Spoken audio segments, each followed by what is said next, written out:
Today is day 163 for the Daily Bread Bible Study, Thursday, June 11th, 2020, focusing on Psalms 38 through 42.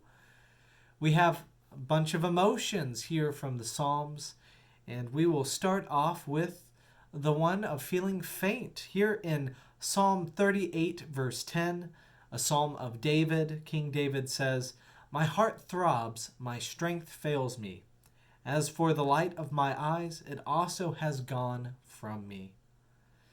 This is a feeling that we can feel from time to time, the feeling of being physically exhausted and emotionally weak.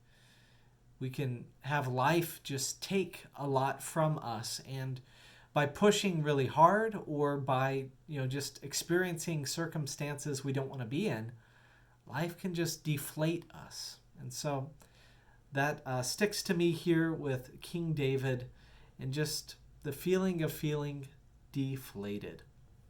Now in Psalm 39, it's another psalm of David. I selected verse 11, which says, "You chastise mortals in punishment for sin, consuming like a moth what is dear to them. Surely everyone is a mere breath." So along with that exhausted feeling, King David is reminiscing on the shortness of life, the fragility that life has, asking for sensitivity and compassion from God in the midst of that. As we witness people that we love being in severe accidents, experiencing traumas and things that threaten their lives, we ask God for, we come to God in prayer. We ask God to look upon them and to heal them, to be present with them in the midst of suffering. This is a compassionate thing that we can do, and also something that we hope to receive from God. So that sentiment is a very holy sentiment expressed here in Psalm 39. Moving on to Psalm 40, another psalm of David. It says in verse 6, "Sacrifice and offering you do not desire, but you have given me an open ear." This reminds me of Christmas time in the United States. It's a big gift-giving season, but it's always difficult to give for adults, especially adults who have a lot of things already. And so what do you give? What gift do you give to a person who already has everything they need? Well, the gift that God expresses, or the gift that King David desires to give to God, this God who has everything and doesn't need anything from him, is just the gift of listening to God, of following in God's ways and God's pathways. It's not in order to do that to be acceptable before God, but it's more out of love and appreciation for this God who has so richly blessed David's life. That's our opportunity too. Psalm 41, another psalm of David, and I picked verse 9 here, which says, "Even my bosom friend, in whom I trusted, who ate my bread, has lifted the heel against me." We've been there, and this is another hard place to be.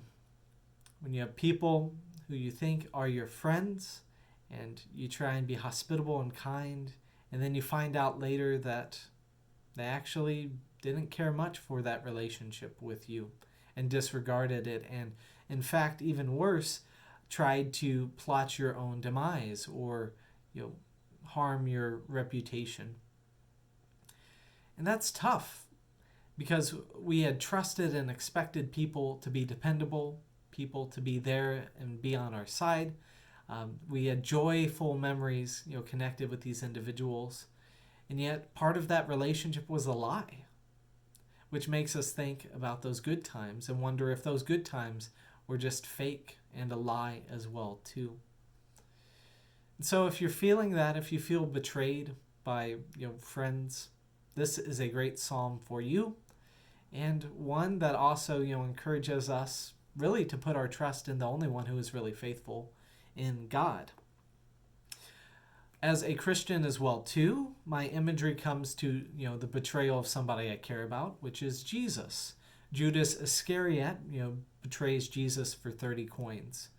And we see that, that betrayal is even with a kiss. The kiss given to somebody that you're close and intimate with, the kiss of a friend who, in the words of Psalm 41, verse 9, lifts up his heel against his own Lord and Savior. We can feel backstabbed. We can feel backstabbed by others for their own personal gain. And we can be in shock, anger, sadness, and feel unloved. But it's important to remember that, for us as Christians, we can find comfort in knowing that Jesus was there as well too. Jesus knew and expected it to come, but I'm sure he felt the same emotions, that we feel when we are betrayed. And so it's a little bit comforting, even though, it doesn't change it. It doesn't take away the pain, but it's comforting to know that Jesus has been there too. Moving on to book number 2, the second section in the Psalms. It's just collections of these Psalms. We move into some more of a different author, the Korahites.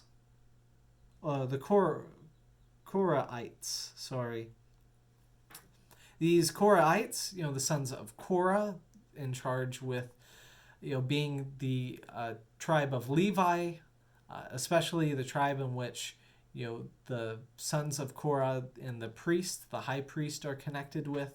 Moses and Aaron were both sons of Korah. And so this is a mass kill of Korah. A mass kill, focuses on enlightenment and wisdom. It's a psalm of instruction.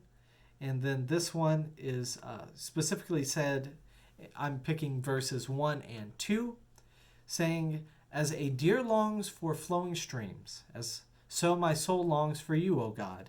My soul thirsts for God, for the living God." So in the imagery of the priest, the people who are already very zealous at obeying the law of the Lord, they're also ones who perform the rituals on behalf of the people. These individuals are talking about their longing for God. So animals need water to survive, and they must search for it.